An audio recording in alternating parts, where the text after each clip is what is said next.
Thank you so much, Tom. That was wonderful. I really appreciate your thoughts, insights, and frankly, your leadership for bringing this attention to this issue across our healthcare system and really implementing some of these changes. I am going to probably give you some questions, a combination from me and colleagues, but also from the audience.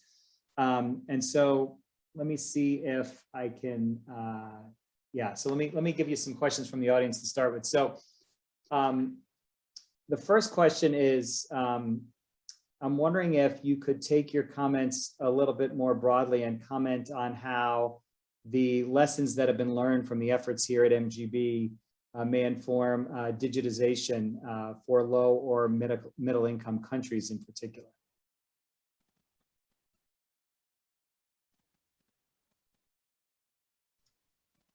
Brent, I'm sorry, I'm having a little trouble hearing. I don't know if others, but I heard the end part of your question, which was low and middle income countries, but I didn't hear the beginning part. Sorry about that. If someone could just let me know if they can hear me with a little note in the chat, that would be great. When you come closer, I could hear you better. All right. So just if you could expand your thoughts more broadly and say something about how the lessons that you've learned from our experiences here at Mass General Brigham might inform the use of digital health or digitization for low or middle income countries. Got it. Yeah. So here's the model that I use around that space and digital access in general, that we have to address 4 things in this space. The first is universal broadband access. We were not able to do Zoom video visits with many patients simply from a bandwidth perspective. And so if you don't have broadband, you get drop of signal, right? Which creates that dysynchrony between the video and the voice that we've all experienced on Zoom. And it's hard to do a clinical encounter in that space. I believe pretty strongly that in 2021, broadband access should be universal like electricity and clean water. It is just a fundamental piece of how we stay connected as a society at this point. And so ensuring broadband access has to be number 1 on the agenda. The second thing that we have to address is availability of the hardware. Many of our patients just simply didn't have computers, iPads, tablets, smartphones, right? And so if they don't have that technology, it is very hard for them to engage in digital medicine.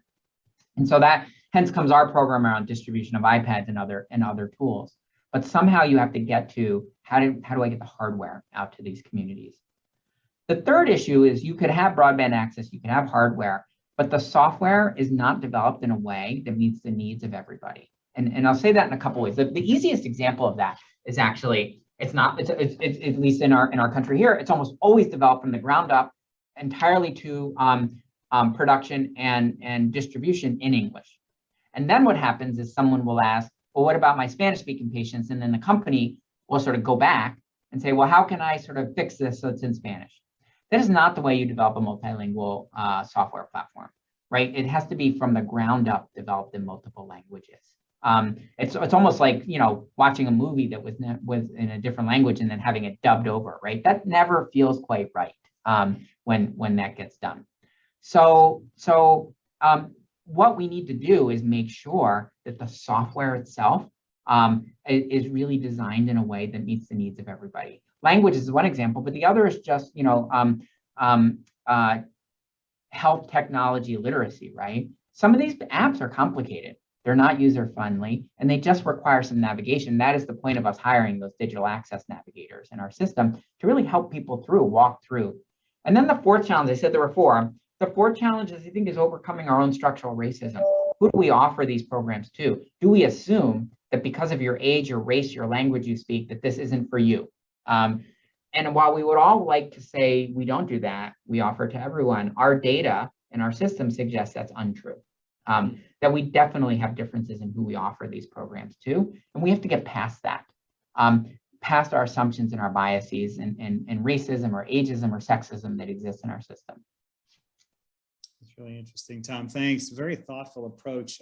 So one question that I have for you is, I'm wondering if you have any advice or guidance on productive ways in which researchers or clinician researchers can engage really in advocacy around increasing or enhancing digital health access. Well, I would say that some of the solutions that I was just proposing really are policy issues. And I believe pretty strongly that the thing that we should continue to hammer on is universal broadband access. I find it challenging to move forward in a technologic society while some aspects of our society, some corners of our society don't have the basic building block. I do a lot of work with with Native communities around the country. Now these are communities that, while I said broadband access should be as basic as electricity, unfortunately, many of these communities lack electricity as well. But it is extraordinarily hard. You may have seen during the COVID pandemic that American Indians suffered disproportionately, probably the worst compared to every race or ethnic group in the country, and the mortality rates were the highest. As we tried to deliver help and care in these spaces, we were challenged to deliver a simple Zoom visit because of these broadband access challenges. So to me, I think so much of the advocacy in this space should start with that fundamental building block, that everyone should have broadband access. And that's going to cost money. That's infrastructure development to be able to do that. But I don't see how we move forward without that advocacy. Tom, it's just on a personal level, I had the opportunity to take part in the program that you helped to develop in Navajo Nation a few weeks ago in Shiprock, New Mexico. And while I was there, one afternoon, broadband went out to the entire nation across 3 states. And there was no access to internet or EMR or any basic communication for about 10 hours. Yeah. And everyone I spoke with said this is not unusual. Nope, happens all the time. Happened to me on one of my trips out there. So, and here's the other thing that I would highlight for everyone, in case you're not sort of making some of these connections. The electronic health record doesn't work if there's no broadband. Obviously, limits healthcare. You know what else doesn't work? Credit card machines. So how do you buy gas when that happens? Well, you got to have cash. Well, you better plan ahead because the ATM machine doesn't work anymore when the broadband goes down. So these are things that cripple societies, right? That cripple communities when we don't have the appropriate infrastructure in place. So another question from the audience was, did you encounter any resistance at all to digitization efforts within our healthcare system? And if so, can you share more on where, how, and how it was addressed? Apparently yesterday, there was a lot of discussion about the importance of trust in this process.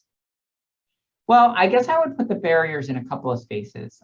There are pure infrastructure barriers. So there was always regulatory things that kind of limited the use of digital health. Those basically sort of went away immediately, with the start of the pandemic. So that wasn't so much of a problem. Then there's the technology limitations. We found that, at scale, if you're doing 50,000, visits a week or something like that in your virtual care program, that we could not work with startup companies because they just didn't have the infrastructure. Good ideas, but like they couldn't handle us with saying, okay, that's a good idea. We're going to start doing 1,000 visits an hour off of your platform. It just would crash their system. So we had to, by our nature, go with large vendors in this space. And we learned that pretty early on as well, because we're sort of by our nature want to innovate and work with smaller groups and try to design and develop, but we couldn't do that. Then I would say on challenges on the patient front. Well, we had the digital health equity challenges that I described before. But one of the other challenges we have is what is most appropriate for the different kinds of visits we have now. We now have 3 kinds of visits: in-person visits, virtual visits via video, and virtual visits via telephone. We were just sort of thrown into the deep end of the pool, right, when we started this all and didn't really have all of those rules worked out. And we struggled with that. What is the best scenario to have each version of care? And then also, how much do you incorporate patient preference into those types of visits? So if a patient strongly prefers an inpatient visit, but we've developed criteria that say that doesn't need to be an in-person visit, that should be a telephone visit or a video visit. How do you balance those needs? I would say that's another thing that we have struggled with greatly. And it's also, I would say, not just patient preference, but provider preference. What if providers just want to do in-person visits? It's just sort of what I'm used to. And we should be able to do that. Well, what do you do in that scenario? When you know that the quality of care can be just as good with a virtual visit for that particular, patient concern. So I think we still struggle. I don't want to give the impression we've solved all of that. I think we are still struggling with some of those issues. Great, thanks, Tom. And so another question from the audience was, apparently yesterday there was a great presentation from Dr. Ziad Obermeyer that really focused on the machine learning training of quantitative data, such as radiology scans, with different racial, ethnic, and SES outcomes. And the question is whether or not, any of, the use of this type of machine learning could help to contribute to disparities in access or help to solve these problems. Whether I think it could contribute to that? Yeah. So machine learning and predictive algorithms have produced some challenges for health equity. I'll give you an example. So the short answer is, I'll give you a short answer, which is yes. I do think they present concerns. Now I'll give you my long egg-headed academic answer, which is, I'll give you an example.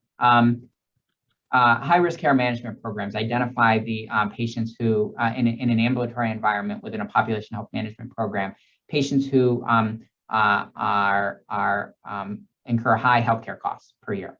And so you wrap them around in ancillary services and support services like nursing, care management, and social workers and community health workers to try to alleviate those costs and produce better health outcomes. How do we, so those patients actually get allocated additional resources in the healthcare system. How do you identify which patients those are? Well, you typically look at their utilization patterns. So, and typically, because you can't predict the future, you look at the past year's utilization patterns, and then you say, okay, that patient is going to need more help, and you enroll them in this program. If you use machine learning to do that, or AI, or just regression algorithms, and I always sort of joke, I'm not sure what the difference between any of those three things are, other than which grant mechanism we tend to be applying to. But let's say you're using some predictive algorithm to identify who those patients are. You look at the past year, you look at utilization, and then you say, okay, this patient, I should enroll.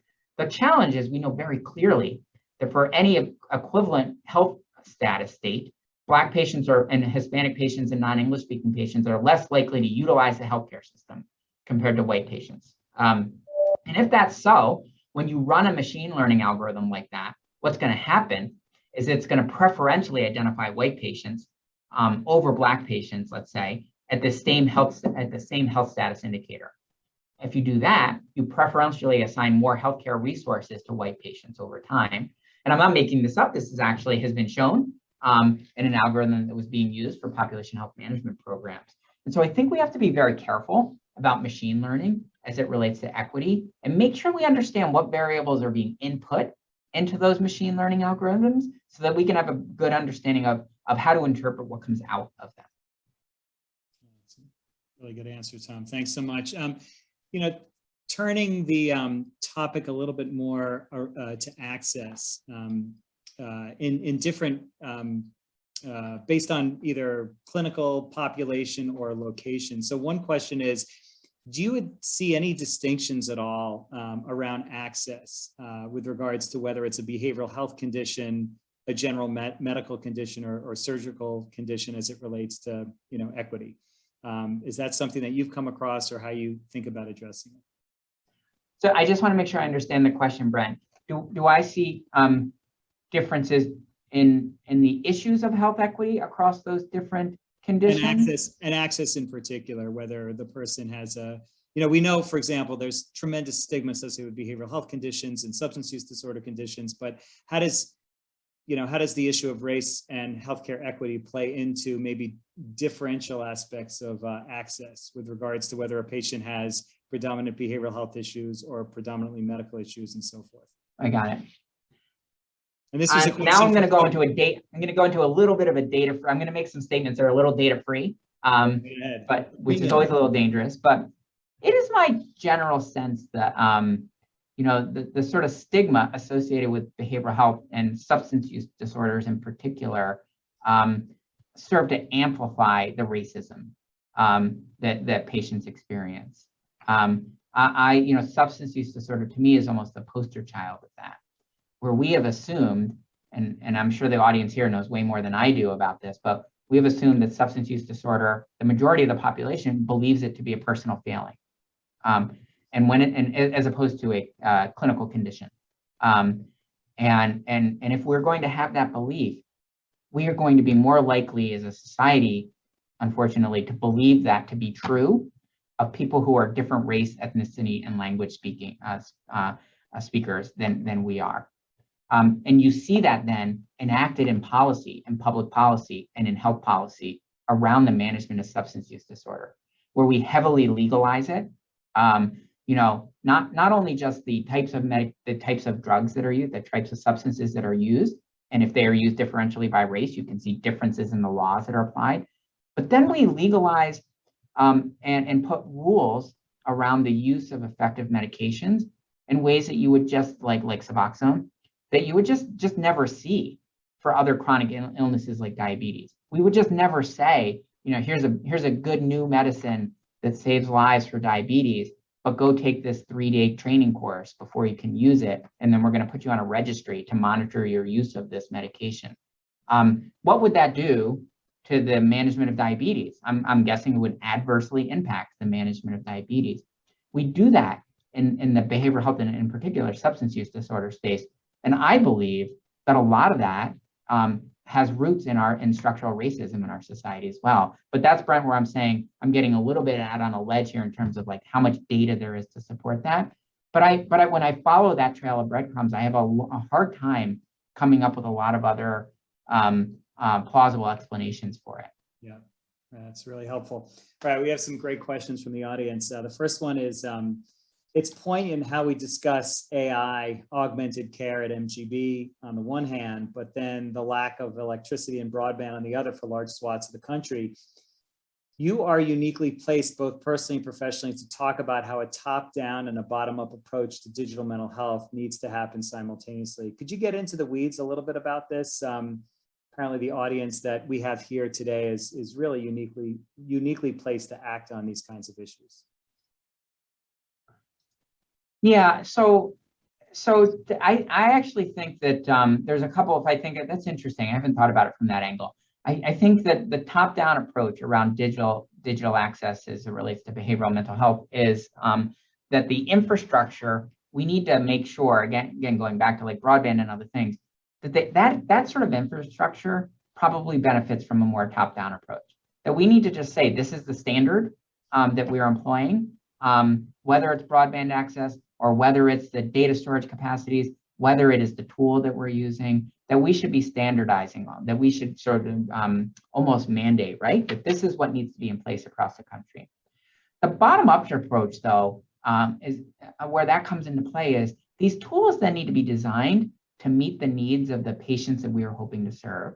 And I worry that these tools are most often designed to meet the needs of the people designing them. So we will, in my role, I often, meet with vendors and other innovators as well, who design really awesome tools, actually. But they seem to be designed. I joke a little bit, and Brent knows I'm a little bit. Sometimes I'm a little sarcastic. But I'll hear a presentation that says, and here's the app. And so when you wake up and you go, you stop it, and you get your latte, and you get into your electric car on the way to the office. You can sort of order up any medication refills you need and conduct a virtual visit, and all before you reach your office. And I think that sounds awesome and doesn't describe about 80% of my patient population in my clinic right now. And so the ground up part of this, I think, has to be in the design of the actual interactive tools and what goals they're hoping to meet. I think we need to do a far better job of that. Do you think that includes engaging with the communities that we're trying to reach here that are otherwise not part of the development process, would never be part of the development process? Right, no, exactly. That's exactly what it means, Brent. Yeah, and we've seen that even in our health system when trying to design programs, say for a primary care audience, and trying to do it not with the primary care clinicians as part of the team, helping to design what the tool is or the intervention is. Here's another interesting question regarding health equity in the current $1 trillion plus infrastructure bill that's before Congress. In addition to nationwide improvements in bandwidth and broadband, as you just talked about, should the US consider smartphones for all adults, given the connected world that we live in, as one part of the health equity equation? Well, I think that my short answer again is going to be yes. I don't know how we have a connected society and start increasingly doing everything through these tools, with having large chunks of our society not able to access that. I'll give you a really like I guess timely example of that. We are going to well, maybe we'll see, increasingly mandate COVID vaccination to participate in different aspects of society. Right, get on a plane, go to a concert, go to school, come to work, and I think people start to recognize, boy, these cards seem a little goofy. Like there's all fake ones out on the internet and blah, blah, blah, right? And so now there are these COVID almost passports, right? They're electronic in nature. If you haven't seen them, they're actually pretty cool. So you set a standard that says this is the standard for authentication of your COVID vaccination status, and they work very well through your smartphone. How can that be the standard that we put in place for this country? I don't know that that's possible in a setting where large chunks of the population don't have smartphones and are not digitally enabled. So unless we go down a few different roads, one road would be develop alternate solutions, right, for people who don't have smartphones. The other is usually what we do, ignore the people who don't have smartphones, which is a terrible approach and what has created all the inequities that we experience. And the third is make sure everyone has smartphones. So, to me, from an operations standpoint, and we could talk about the funding, but from an operations standpoint, option 3 seems the best. Why would you create 2 different pathways, right? Because they're never going to be equal pathways. So option 3 to me seems to be the most viable. Very interesting. And by the way, I'm going to encourage folks in the audience to continue to send in just such outstanding questions. One question, turning back to our healthcare system and your experiences around, promoting the United Against Racism efforts, and then the culture around considering issues of equity as we do issues of safety. And so what's been the experience that you've had, Tom, in terms of trying to change that culture? How is that going? What's that like? How do you actually go about changing the culture so that equity becomes, one of the key things we look at, just like we look at safety? Oh, I think it's a rough road. So we've been at it for about a year, actually almost exactly a year at this point at Mass General Brigham. There's a couple of things that I think are really important here. One is the concept of us all as healthcare leaders, academic leaders, clinical leaders, across the United States, taking a really long, hard look at ourselves and at the system, and being able to just say, we've never actually tried to take healthcare equity seriously as a priority. It's a hard thing to say out loud, right? But if you live and work in the leadership of these institutions, you would know that that's a true statement. It's hard to make forward progress until we can just say that out loud. Because otherwise you spend a lot of time in discussions around, but we've done this, but we do all this, but we do all of that. I think we have to get to the point of saying we haven't done enough. We haven't really used equity as an organizing principle in our work. We have siloed it off, underfunded it, and not made it a true priority of the U.S. delivery system. So that's my sort of intro answer. What I would also then say is, all right, well, then you take the next step. You start working with the delivery system leaders and frontline teams and say, equity is our priority right now. And everyone, it's like mom and apple pie. I've never done a survey or sat in a leadership room and said, does anyone not believe in equity? And had somebody go, yeah, I'm not for that. Like, no one's ever going to say, yeah, I'm not for equity, right? So you will always get the immediate response of, yes, of course we should do this. Now comes the hard part of the conversation. Okay, in order for us to do this, you have to stop doing this other thing that was your favorite priority. We are going to rebudget resources to equity. We are going to hold you accountable in your job performance on equity. That's a different level of conversation that people are not used to having. And then you will start to see the pushback on, well, maybe we shouldn't do that. Maybe this is too aggressive. Maybe we should go slower. And what I tell people is, I see this with the same urgency that I see patient safety. We would never say this patient was harmed, had an unintended death, because of this thing that happened, we would never go, okay, but let's take this slow. We would just never do that. And to be clear, equity kills more people than patient safety does every year in our, or lack of equity, I should say, kills more people than lack of patient safety does every year in our healthcare system. Well, Tom, you really explained that so incredibly well, and it's very clear. And you also described very clearly what a massive cultural challenge and change this is for healthcare organizations, especially big ones. And now I'm thinking about the audience that we have here, which is probably a combination of folks who are developing new tools to help enhance assessment and management of behavioral health conditions and substance use disorders, but also some researchers in the field as well. I wonder, it kind of gets back to an earlier question around, I asked you the question about what could folks do about advocacy, but what could folks do who are studying this problem or trying to develop better tools to address some of these issues that are more digitally based? What could they actually do to try to take equity into account in the development of these types of tools, or even the assessment and research of these tools specifically? Well, let's just, you know, I often use language because I think it's the one that people can get really quickly in this space. But I think one of the things we have to do is have the courage and the sort of the stamina as well to step up for equity at every point in our development. And whether you are a developer of these tools, or you're a purchaser of these tools, like a customer of these tools, or a user of these tools, an end user of these tools, a behavioral health specialist, a clinician, or otherwise. The thing that you can do is to, at every step of your involvement, call out the equity issues that are in front of us. And Brent, you and I, right, have even worked on some of these kinds of telemedicine tools. And you can see, like, the first question out of the box should always just be, what languages are you building this in? Because it's my understanding that depression is more prevalent among the Latino population, who are more likely to speak Spanish. So why is this tool only available in English? We should just be able to ask that hard question, and to not accept the answer of, oh yes, we will develop it in the future in Spanish. That is not an acceptable answer using an equity framework, right? Because what we should do at that point is we should say, okay, thank you for your presentation, and we will get back to you. And when you have developed the Spanish language version of this. But it's hard, right? Because we are under pressure to perform as well, right? As managers and leaders. And so we were probably pushed to get some tool in place, some telehealth tool in place.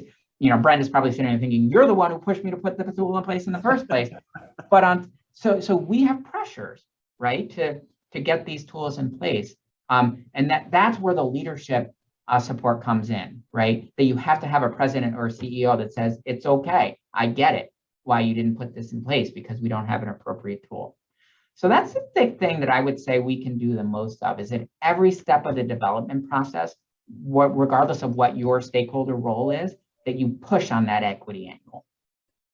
That's such a great point, Tom. And it's not just the language, of course, but that's a great way to introduce it. That's one obvious thing, but they're the cultural specific things that are unique. And those are possibly even more challenging because it's not as clear what that should be.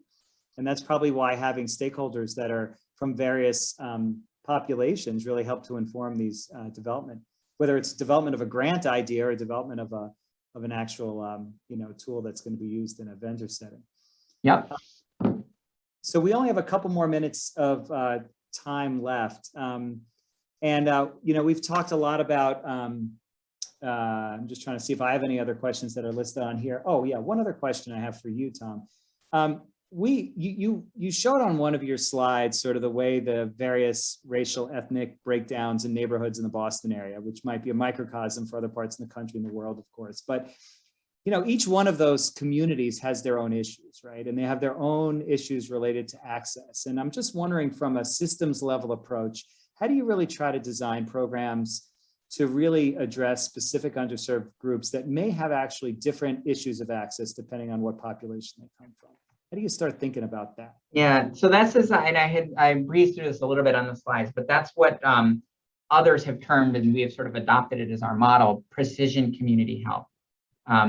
Just like you have precision, genomic medicine and otherwise, there is a way that we can use the data that we have. That data can come from the community itself. It can come from public health data like the CDC and the behavioral health risk factor surveillance study. It can come from our hospital data or our electronic health record data. Use all of that data, those data, to say what is the issue of most concern and of most importance in this community. And you're spot on, Brent, that the issues are going to be different in every community. There will be the underlying issue in almost all of these communities is poverty and racism. But if you put that gets then reflected in different things that need to be addressed depending on the community itself, right? So substance use disorder is a good example of that. Are we talking about alcohol as the problem? Are we talking about oxycodone or heroin as the problem? If you go and you were out at Shiprock, what's the problem there? It's neither. Well, it's a little bit of oxycodone, but it's crystal meth. Yeah, right. Totally different problem. And so I think that each of the communities will have a different reflection of the existence of poverty and racism. And we can take a very data-driven approach to this. We just haven't typically, and we haven't then said, okay, with that data-driven approach, what is the outcome we're going to achieve? And that's what I would push us all strongly to do in the community health space. That's great. I'll just comment and reflect on this conversation we've been having, Tom, in that I'm in the midst of a rapid sprint because of pressure, as you were just talking about, to quickly develop a behavioral health tool to address a problem with our health plan, access issue for our health plan. And I don't think, as you've been highlighting, that issues of equity have been looked at carefully enough in one of the checkboxes that we have for what we're looking for in a partner. So I think this is a widespread issue and we can do so much better in this area. So I just want to wrap up by thanking you so much, Tom, for being here, for sharing your insights and your wisdom and your guidance and helping us think a lot more deeply about how we address issues of equity in our healthcare systems and especially with the use of new tools that could advance access in new ways.